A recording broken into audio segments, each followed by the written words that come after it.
conselhos valiosos. São 3 conselhos o quê? Valiosos. Esses conselhos eu tirei da minha cabeça. Esses conselhos, eles são conselhos que Paulo entregou para Timóteo. Amém, pessoal? Amém. E hoje, esses conselhos cabem na nossa vida. Então, vamos todo mundo ficar atento e prestar atenção naquilo que o Senhor deseja falar. Amém, pessoal? Amém. Primeiro conselho valioso: tenha suas obras aprovadas por Deus. Nós precisamos cuidar para que, quando Deus olhar as nossas obras, Ele aprove as nossas obras.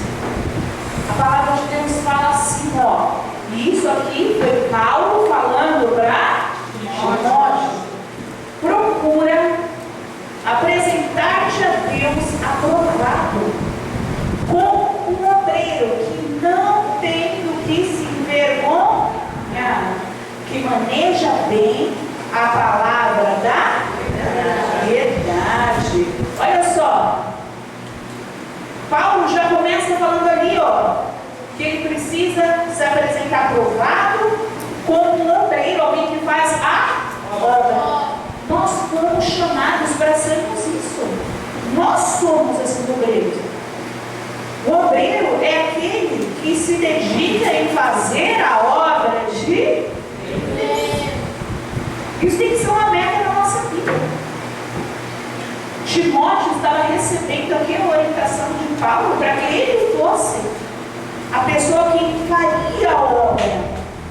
Ele não ia ser apenas alguém que ia assistir a obra, mas alguém que iria colocar a mão na massa, que iria fazer a obra, né? E quando ele fala assim, obreiro que não tem do que se envergonhar, não é que alguém nunca errou. Não é que alguém nunca errou. Quando ele fala, o obreiro que não tem que se envergonhar, significa uma pessoa que nunca falhou, nunca errou na vida. Não é isso. Mas o obreiro que não tem do que se envergonhar, ele é o obreiro que reconhece seus erros, corrige os seus erros. Porque não adianta reconhecer se você não estiver disposto a corrigir. Deus nos chama para que as nossas obras sejam aprovadas. E nem sempre vai ser, porque a gente tem muitas coisas a consertar. Mas o obreiro aprovado é aquele que reconhece onde está falhando e conserta. O obreiro aprovado é aquele que não manipula a palavra. Vamos manipular a palavra para defender a minha opinião própria. O obreiro aprovado, ele não prega aquilo que ele sabe que ele não está vivendo lá fora. Tem muita gente que prega aquilo que não vive. E quando eu falo prega aquilo que não vive, eu não estou falando só do quesito pastores que pregam o que não vive. Eu estou falando de toda pessoa que entrega o seu coração a Jesus, então essa pessoa se torna uma cristã, mas aí ela começa a pregar, a falar daquilo que ela não vive. Está errado. Quer dizer, o verdadeiro obreiro, aquele que faz a obra do Senhor, aquele que foi chamado para fazer as coisas de Deus, aquele que decide estar na fé, esse daí ele não pode usar o ministério dele para massagear seu próprio ego. A obra, ela é do homem ou ela é de Deus? De Deus. O obreiro que não tem do que se envergonhar, as ações dele são responsáveis. Ele trata com responsabilidade o chamado que Deus tem na vida dele. Amém, pessoal? E outra, Paulo, ele não disse assim, procure ser aprovado pelo mundo. Paulo falou isso? Por que as pessoas buscam a aprovação do mundo? Todo mundo buscando a aprovação do mundo. Eu falo com os adolescentes, eu falo,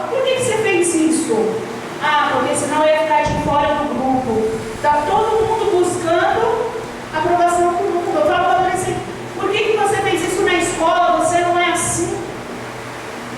E aí ele fala, pastora, porque os meninos fizeram, falaram que se eu não fizesse. Todo mundo buscando a aprovação do mundo. Eu estou dando exemplo aqui, né, de criança, de adolescente, mas quantos adultos são assim? Sempre vivendo, buscando a aprovação das pessoas. Quando a gente precisa buscar a aprovação, ser aprovado por quem? Por Deus, diante de Deus.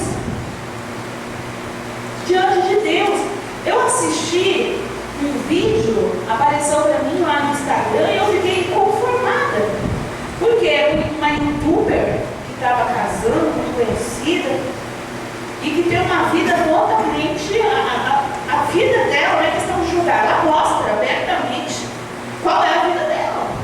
E ali um pastor muito conhecido, o pastor Budivais, sabe assim, muito conhecido, falando coisas para ela no casamento. Não tinha sentido nem ela receber aquelas palavras, não tinha sentido o pastor estar falando aquelas palavras. Era totalmente loucura o que ele estava falando, como se tudo que ela fizesse não fosse pecado, se tudo que ela fizesse fosse aprovado por Deus, totalmente contra o quê? A palavra de Deus. Muita gente faz isso, muita gente quer adaptar a palavra de Deus à sua vontade. Muita gente quer adaptar a palavra de Deus àquilo que ela quer fazer, ao pecado de estimação dela. Não, vou adaptar. Isso eu tiro. Não, isso aqui a gente arranca. Ah, isso aqui pode falar. Isso aqui eu aceito.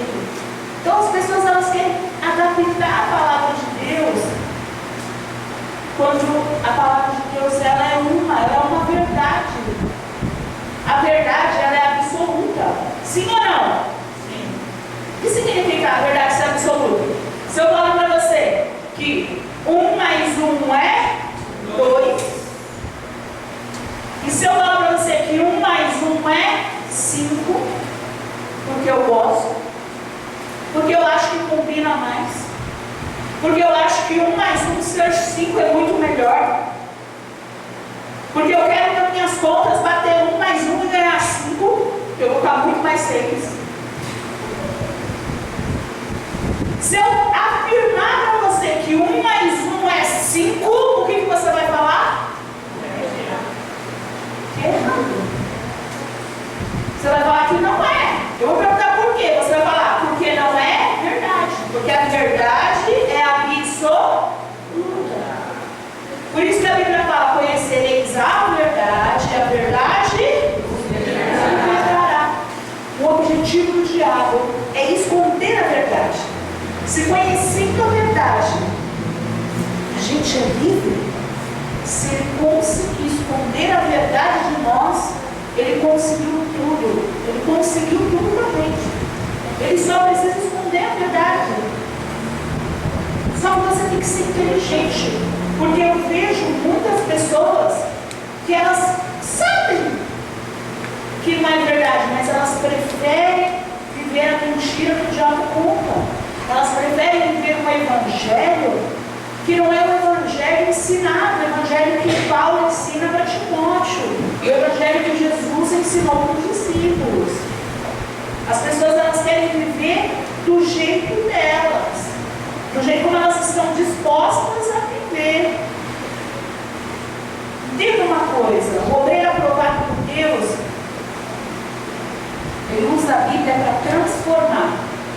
Ele usa a Bíblia para se transformar, porque a palavra de Deus nos transforma, e usa a Bíblia para transformar a vida das pessoas, e não para impressionar.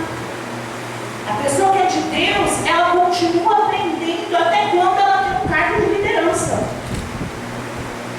Ela continua aprendendo até quando ela está muito tempo na igreja, até quando ela pensa que não, eu estou tanto tempo na igreja, eu já conheço a Bíblia. Você continua com o coração aberto para aprender.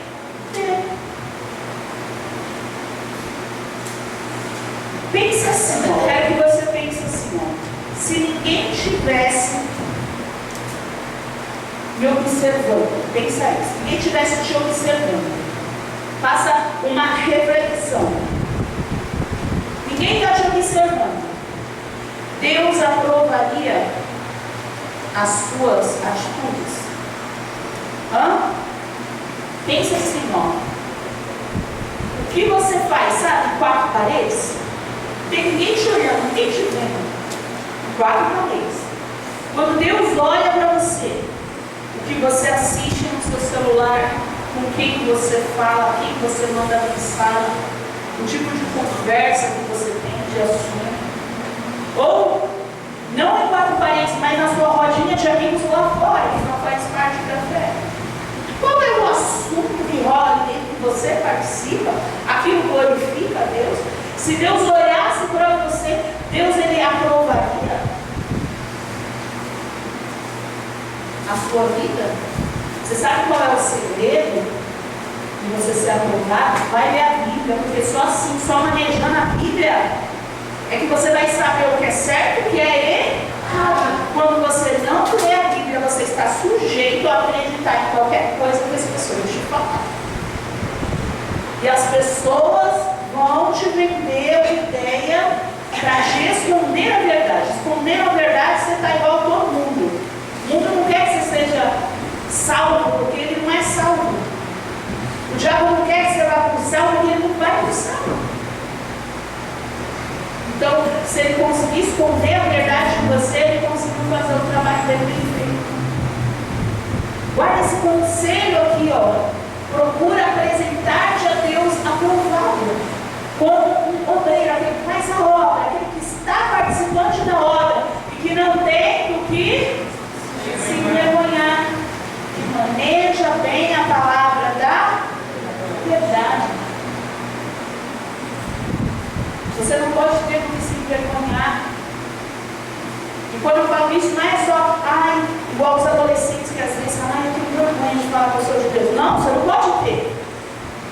Ninguém pode ter vergonha da nossa fé, da sua fé. Amém, pessoal?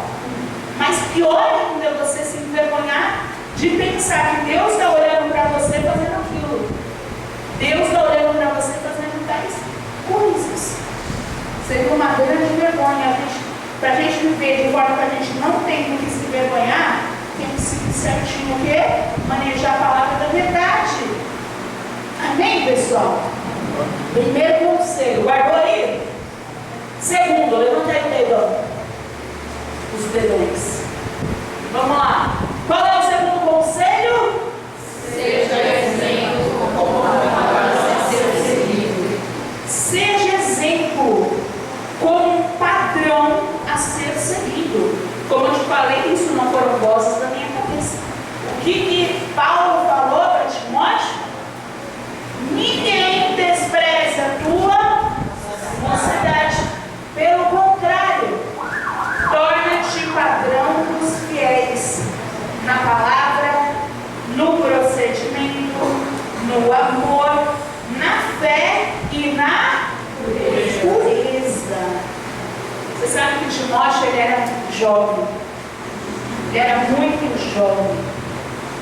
E para ele pregar, né, para as pessoas, como que ele ia pregar? Se ele era um garoto, um menino, como que ele, sendo jovem, ia ter moral, ia ser respeitado para ser ouvido? E aí, então, Paulo fala para ele que ele não vai vencer em segurança discutindo, exigindo o respeito das pessoas, não. Paulo ensina que o respeito seria conquistado através do exemplo. As pessoas iam olhar para ele, ver uma vida e um testemunho que as fariam acreditar, que as fariam ouvir. Consegue entender? Sim ou não? E a palavra fala que ele deveria ser exemplo em 5 áreas. Na palavra, não é aqui que ela fala? Torna-te padrão dos fiéis. Padrão, você sabe, né? É algo que repetido, né? Quando eu vou, eu tenho um modelo padrão. Eu vou fazer as outras cadeiras igual a esse modelo, padrão. Isso que é padrão. Isso que é um exemplo padrão. Ele é um exemplo e o resto vai ser copiado dele. Copiou? Vocês viram qual meio, vai. Então, vocês entenderam, pessoal? E aí, ó, são 5 áreas que ele fala aqui. Ele fala primeiro o quê? Na palavra. Então, Timóteo tem que ser exemplo na forma dele falar com as pessoas. Ele tem que ser exemplo na forma dele tratar as pessoas.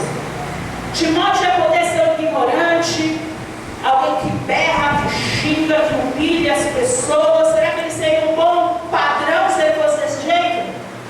Não. Então, já que a boca dele seria a palavra de Deus para as pessoas, a forma como ele tratava as pessoas, o que saía da boca dele, tinha que ser bom testemunho. E na nossa vida é a mesma coisa. A palavra de Deus não está na nossa boca, porque a gente fala. Eu falo para todo mundo de Deus. A palavra de Deus está na minha boca. Eu falo só no público, eu falo lá fora, eu falo na rua, eu falo para o meu cliente, eu falo o tempo inteiro, evangelizando, falando. A palavra de Deus está na minha boca. Mas eu tenho que ser exemplo. Eu posso falar um monte de palavrão e agora eu vou falar de Deus para você? Ou eu posso mentir e dar uma fofoca dela para todo mundo vê uma fofoqueira, vê uma coisa que nem existe, agora eu vou falar da palavra de Deus? Uma coisa não bate com a... Então vai ter que ser exemplo, Timóteo. E hoje os Timóteos aqui, ó, somos nós. Ele fala no procedimento. O que é o procedimento? Na palavra, no procedimento, é as atitudes no dia a dia. É como você age na sua vida. Quais são as suas atitudes? Quais são as suas ações? Você fala de Deus para todo mundo, mas aí você dá calote. Ó, não bate uma coisa na outra. O seu procedimento, a forma como você procede no dia a dia, tem que bater com a vontade de Deus para você ser um exemplo, para você ser um padrão. O mundo lê a Bíblia? Não. O que eles leem? Nós. Lê você. O mundo não lê a Bíblia, o mundo lê você. E o que o mundo está lendo quando ele olha para você? O que ele lê sobre Deus? Tanta gente fala de Deus e não mostra Deus, e só está afastando pessoas que poderiam encontrar Deus e foge de Deus por causa desses maus testemunhos. Você não pode ser isso. O seu proceder no seu trabalho, na sua família, com as suas atitudes, o seu proceder tem que ser um testemunho, amém? Tem que ser um padrão, um exemplo para as demais pessoas. O que mais? No amor. Então, seja padrão dos fiéis para todo mundo seguir você. Na palavra, no procedimento, no amor. Afinal, amar o próximo como a nós mesmos é o quê? O segundo mandamento. A gente precisa amar o próximo até quando a gente não é correspondido. Você vai ter que amar alguém que vai te perseguir, não gosta de você, e você vai ter que amar o suficiente para orar por essa pessoa. Para Deus quebrantar o coração dessa pessoa, para um dia essa pessoa enxergar que já levou. Isso não é fácil. É fácil? Não é fácil. Isso é difícil. Mas ser exemplo no amor é muito importante. A tendência do homem é, alguém me feriu, nunca mais eu vou falar, eu odeio essa pessoa, se cruzar meu caminho, eu mato. Mas não é totalmente diferente do que é o padrão da fé, o padrão de Deus, amém, pessoal? E aí, ó, no amor, o que mais? Na fé. Exemplo na fé. O que é exemplo na fé? É a gente permanecer firme durante as dificuldades, principalmente. Porque está firme quando está tudo bem, você não precisa ter muita fé, né? Ou precisa? Está tudo lindo, tudo maravilhoso, você não precisa nem agir a fé. Mas quando você passa por um momento mais difícil, quando tem um obstáculo que você precisa vencer, ali é quando a gente mostra verdadeiramente a nossa fé. Os discípulos estavam dentro do barco, nossa, que fé, nossa, todo mundo maior fé. Oh, Jesus dormindo, a calmaria, que coisa linda. Ó, coisa linda. Nada melhor do que essa paz. Jesus dormindo no barco, a calmaria, e de repente o que acontece? Tempestade. Na tempestade já era, falaram, agora a gente vai morrer. Acorda, Jesus, não está se importando, não, que nós vamos morrer. É fácil servir a Deus na calmaria, mas na hora da luta, da angústia, é que a gente mostra. Na hora de passar pela dificuldade, de permanecer, na hora de passar pelo processo e permanecer para receber o galardão lá na frente, as pessoas não querem passar. Mas Paulo estava ensinando Timóteo a passar. Amém, pessoal? E na pureza, finalmente aqui, na pureza, né? O que seria essa pureza? Conservar os pensamentos bons, as boas intenções, relacionamentos saudáveis. Tudo isso faria com que Timóteo permanecesse com a mente pura. Se ele se unisse com pessoas erradas, ia dar muito errado. Sim ou não? Se ele se unisse com pessoas impuras, irão sujar a mente dele. Quem que já conheceu alguém que a criança cresceu dentro de casa, numa educação maravilhosa?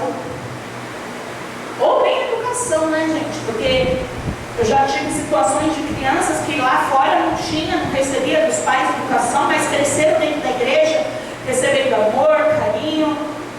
Aí se uniu com alguém de mente suja lá fora. Parece que faz uma lavagem cerebral na pessoa e a pessoa com a cabeça suja. Parece que a pessoa muda. Quem já viu algo assim? Já viu alguém que cresceu e mudou? Eu já vi crianças nossas que cresceram na fé, criança ali na fé recebendo. Eu oro para que essa quantidade de semente floresça na hora que essa pessoa perceber lá fora que aquilo não é o caminho. Porque quanta gente tem se sujado ali a sua pureza, coloca pensamentos ruins, e pensamentos viram atitudes, e aí é o fim mesmo. Quantos?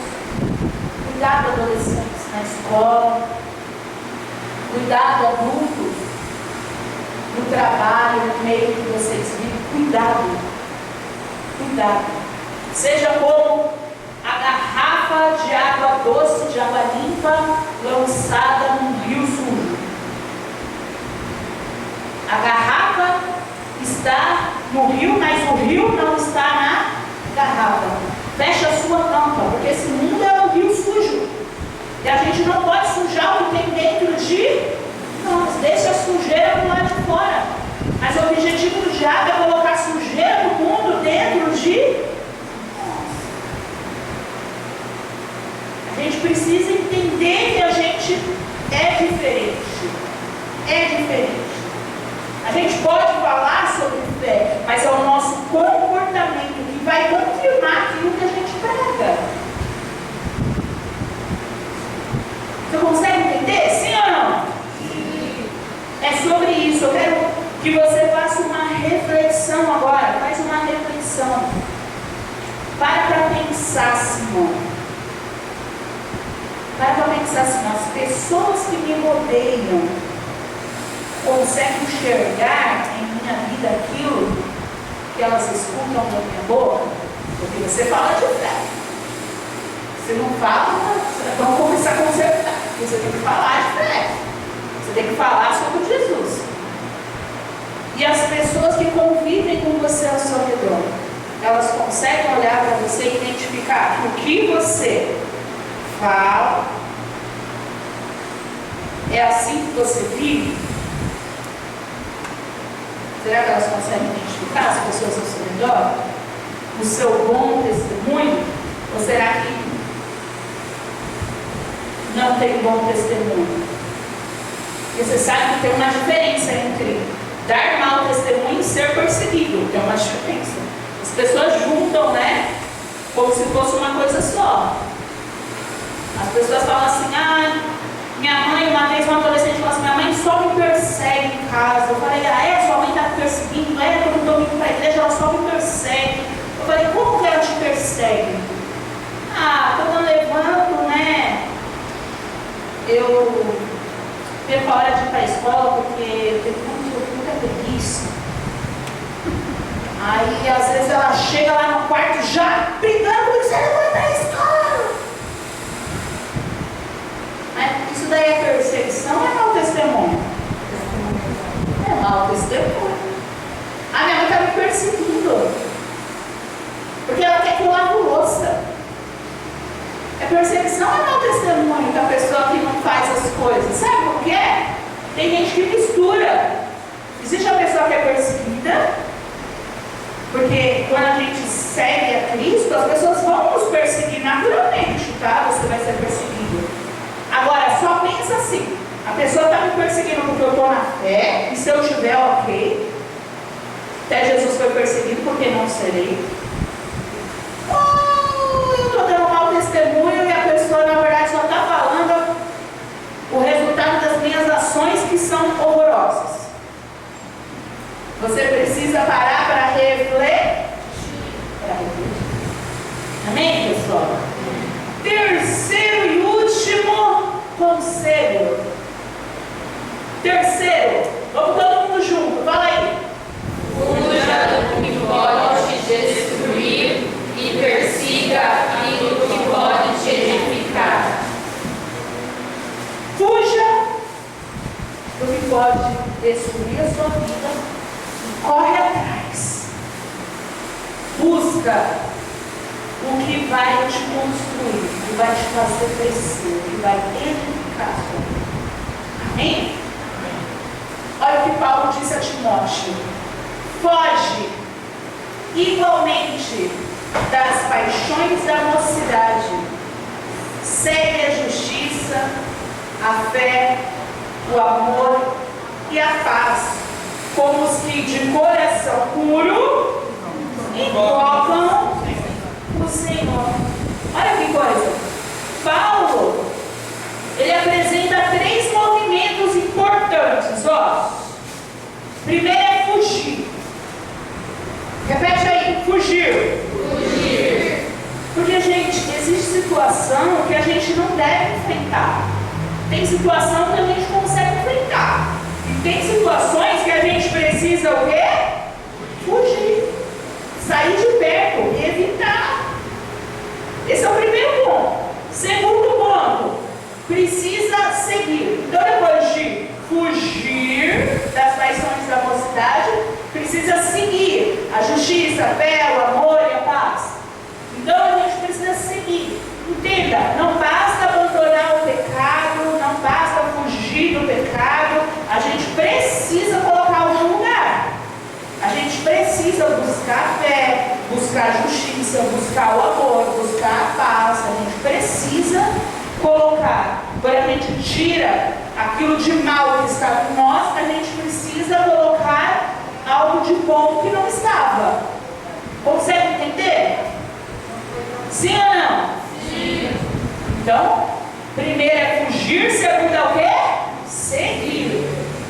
Seguir o que é bom. Então, foge do que é mal, segue o que é bom, que é caminhar acompanhado de quem está na fé. Paulo diz para fazer isso, com os que invocam o Senhor. Segue a justiça, a fé, o amor e a paz com quem? Junto com aqueles que de coração puro invocam ao Senhor. Você precisa se aproximar de quem te aproxima de Deus e se distanciar de quem te distancia de Deus. Você precisa tomar essa decisão. Quem te aproxima de Deus são as pessoas que você deve manter mais perto. Aquelas que te distanciam de Deus são pessoas que você tem que estar numa distância segura.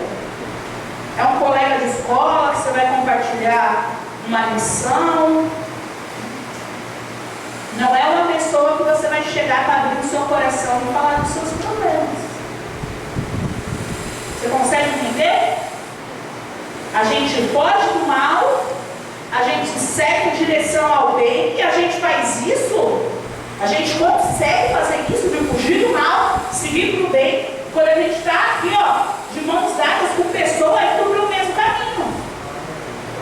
É mais ou menos assim, vem cá, Carol, vem cá, Bela. Vamos lá, dá a mão às duas. Segue para lá. Foi fácil? Sim? Segue para cá. Agora, a Bela quer ir para lá e a Carol quer ir lá para trás. Dá as mãos e segue. Não dá. A mão precisa soltar. Por quê? Se você não soltar, você vai junto. Vocês conseguem entender isso? Sim ou não? Sim. Então você tem que entender que você vai conseguir andar na mesma direção, que é fugir do mal, seguir para o bem, junto com quem tem o mesmo objetivo que você. Quando você fala desse objetivo com a pessoa que não tem o mesmo objetivo, ela vai chamar você de louco, de careta, de bobo, está perdendo a vida. Olha o tipo de pessoa que fala que eu estou perdendo a vida. A pessoa que não consegue parar de fumar, fuma 3 maços por dia. A pessoa parece um chaminé ambulante. Ela que é livre, viu? Ela que é livre. Não tem dinheiro nem para respirar, porque todo o dinheiro foi no vício. Ela está livre. Eu que não tenho vício, que uso o meu dinheiro para a obra de Deus, para viver, para minha família, para passear, eu sou aprisionada pra caramba. Olha só uma pessoa que a pessoa que é livre, olha como o mundo é louco. O mundo é louco. O cara chega para te convidar para usar droga, adolescente. Ele chega para te oferecer uma droga com o objetivo de você ficar mais tranquilo. Você está muito nervoso com os estudos. Vamos ficar mais tranquilo, mais calmo. Ele não te conta que você vai manifestar, vai roubar a sua casa. Olha que coisa. É muito engraçado isso. Você tem que entender que o mundo está na nossa contramão. Está na contramão de Deus. Por isso que a gente se converte. A gente está na mesma mão deles. A conversão é você virar ali e ir na via contrária. Consegue entender? Sim ou não? Sim. É sobre isso. Tem gente que não entende. Eu estava pensando em José. Quem lembra de José do Egito? José, ele fugiu da mulher de Potifar. Quem lembra dessa história? Lembra? Ele fugiu da mulher de Potifar para preservar o seu propósito, para preservar o coração dele com Deus. Ele fugiu da mulher de Potifar. Temporariamente ele perdeu a capa. Olha, ele perdeu algo. Temporariamente ele perdeu a capa. Só que ele não perdeu a presença de Deus. Depois ele teve 10.000 capas, se ele quisesse. Você consegue entender? Às vezes a pessoa não quer abrir mão de uma coisa pequena que está aprisionando. Se ele falasse, eu não vou soltar a capa, ele poderia ficar lá, ser seduzido e perder todo o propósito que Deus tinha na vida dele. Porque ele estava brigando pela capa. Ele abriu convencer. A mulher queria seduzir ele de todo jeito. Ele abriu mão e ó, perdeu a capa, foi embora. Mas depois ele teve o propósito dele conservado, protegido por causa da atitude de abrir mão.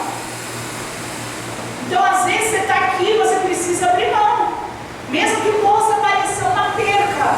Ai, eu vou perder essa amizade. Ai, eu vou perder. Não, gente. Nada é mais importante do que a sua salvação. Entenda isso, gente. Nada é mais importante do que a sua salvação. Amém? E maturidade espiritual é você entender isso. Saber que de quais lugares, de quais conversas, de quais situações eu vou precisar fugir e abrir mão. Maturidade espiritual é isso, amém, pessoal? Amém. Pergunta para o teu irmão assim, ó. O que você está alimentando em sua vida? Aquilo que fortalece o propósito.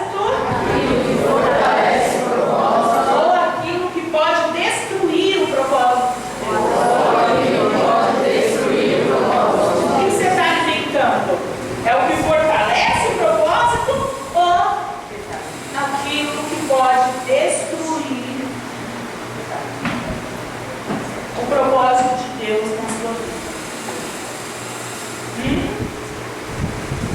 A gente pode resumir. Coloca aí para mim. Vamos resumir? Como que a gente deve seguir? Diante de Deus, seja aprovado. Então, diante de Deus, essa vai ser uma meta. Diante das pessoas, vai ser uma meta. Amém, pessoal? Quem vai pegar a responsabilidade? Diante das tentações, saiba fugir e seguir o caminho correto. É isso. É o primeiro conselho, o segundo conselho, o terceiro conselho, resumido para você conseguir entender. Porque Paulo não estava ali só ensinando Timóteo a pregar bem. Ele precisava ensinar Timóteo a estudar a palavra, fazer as coisas conforme a vontade de Deus, viver de maneira certa, coerente com aquilo que ele estava pregando e proteger o propósito de Deus, que é fugir e seguir a vontade de Deus. Então, olha só, quando a gente olha isso, a gente tem que fazer uma análise na nossa vida. Deus, ele não está apenas procurando pessoas disponíveis para trabalhar, mas pessoas aprovadas para poder representar Ele. Somos nós. Não tem outro, somos nós. Ele escolhe pessoas para ficar firme na palavra, pessoas que vão ser exemplo de conduta, pessoas que vão ser cuidadosas com as suas escolhas, não vão tomar as decisões e fazer as escolhas com minha mãe mandou escolher, não. Pessoas que serão firmes. E esses conselhos, gente, esses conselhos vieram a Timóteo num momento muito difícil.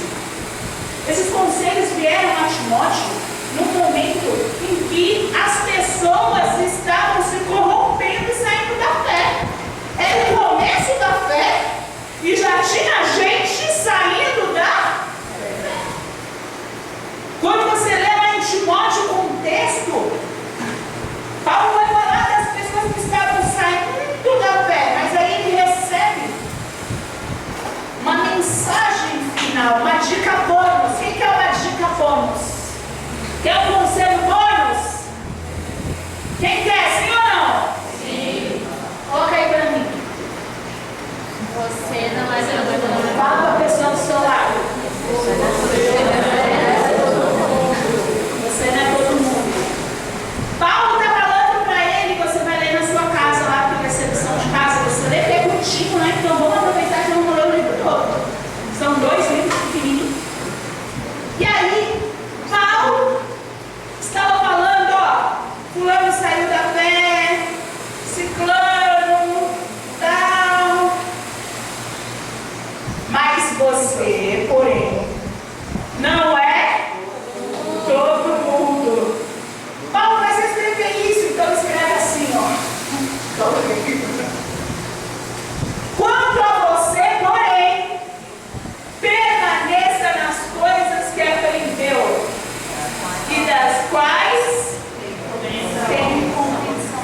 vive sem testemunho e vai seguindo. Ah, pastora, não é fácil. Todo mundo está se perdendo. Você, porém, não é todo mundo. Você, porém, vai permanecer nas coisas que aprendeu e das quais tem convicção.